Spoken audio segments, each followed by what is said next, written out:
Alright, I'm thinking these will actually be two parts for this review, but who knows? The second part may be much shorter. Who knows? I don't know how fast I'll get through mulling on each of these volume covers for you, and I'll hopefully be able to cover each of them to some extent. I don't know how well the transition will go either, but we'll see. Volume 1 has an old man that you can probably see relatively clearly. I will warn you ahead of time, my camera work is pretty crappy. Not to mention I don't really do very well with taking pictures with a webcam, even if it is mounted into the monitor. But, so sue me. But you see it. It's an old man holding a rabbit, and the rabbit has kind of a halo around it, sort of. A halo of light. The significance here is that it's a story of an old man who is starving. He falls over a bear, a fox, and a rabbit. All go to help him. The bear brings fish, the fox brings either berries or roots, and the rabbits cannot bring anything. The bear and the fox are mad at him. But then the old man, by the suggestion of the rabbit apparently, in the comic anyway, the rabbit seems to suggest make a fire. And the old man makes a fire. And the rabbit thinks, the old man can eat me. So the rabbit throws himself into the fire and immolates himself. And even after the man puts out the fire, the rabbit's already dead. And the man mourns the bunny's death, and he floats into somewhere.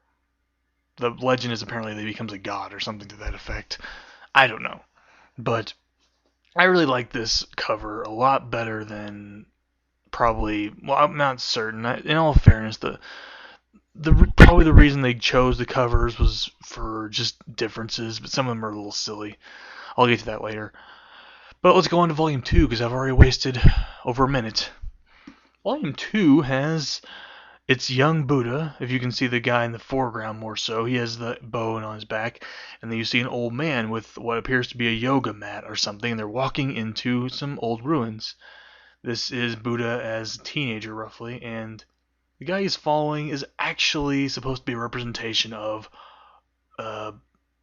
what in Hindu cosmology and metaphysics and such mythology is basically the equivalent of their god, you might say, or at least the ultimate representation.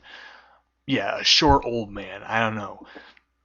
It still throws me off. Even if I probably reread this, I would still think, what?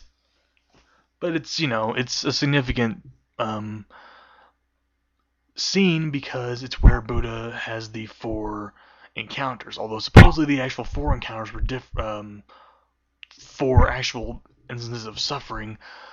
Ironically, the fourth one here is actually involving the old man himself, Brahman. Yeah, I already warned you. I'm pretty sure that there were spoilers. I'll warn in the freaking description. I'll warn in the title. Spoilers. Anyway, on to Volume 3. I'll probably be able to get to at least Volume 6, and then 7 and 8 will be in a short little part at the end. Volume 3 has Buddha on top of a mountain. Big hill, something. And he is giving thanks, I think, to the sky and the heavens, and it's when he's just starting off his training. But the interesting part is most of this volume technically most of this volume does cover Buddha and a new disciple he gets, Asaji, or a new friend. He gets actually a number of new friends, which he always tends to. But the title of the volume is Devadatta, who, to spoil it for you, is pretty much what one might call the equivalent of Judas to Jesus. Devadatta was jealous of Buddha. He tried to kill him at least 2 or 3 times.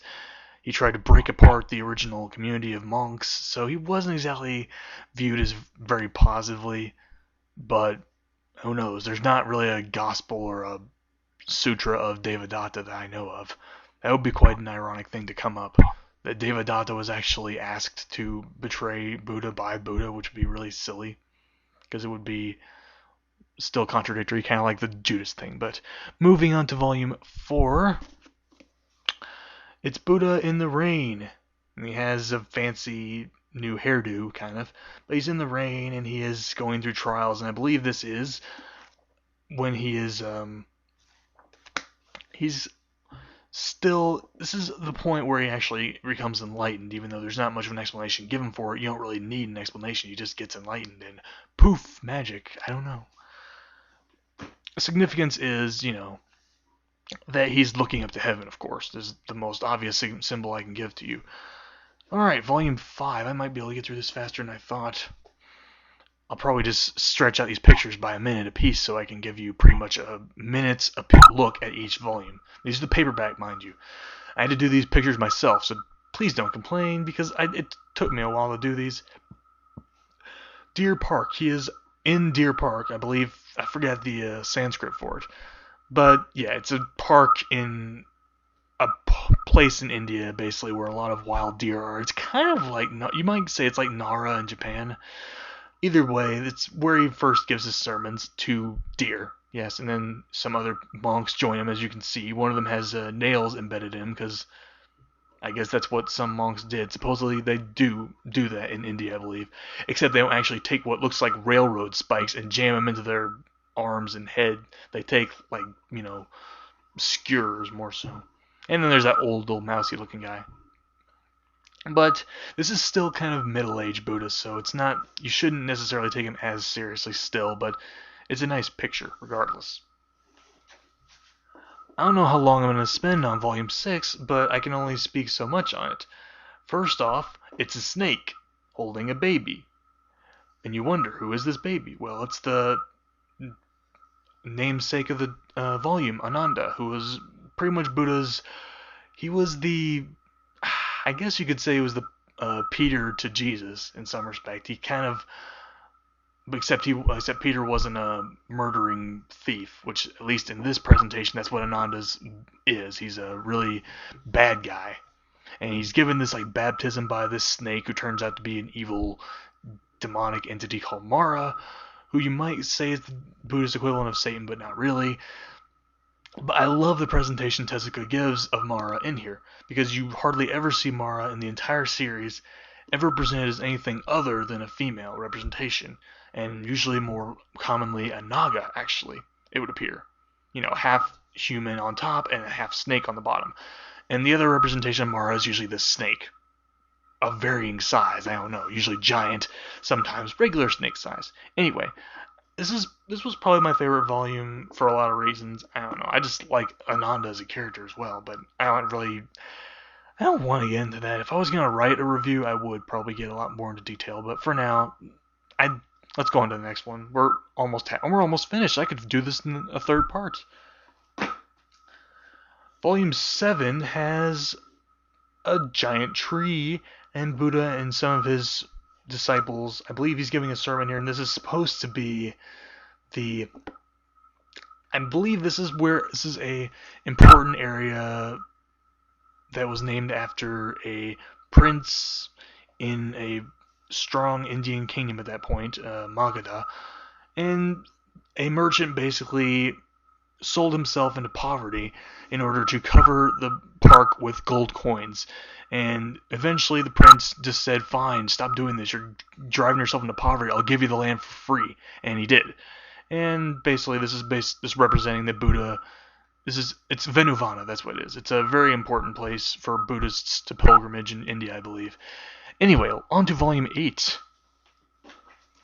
This one was actually pretty, I don't know what the word is, kind of disconcerting. It's Buddha walking through a field that covered with corpses, in what would appear to be the aftermath of a war, and it is. And yeah, it's a basic spoiler. Buddha, well, if you don't know, Buddha was born into royalty, and yeah, the tragic part of this is that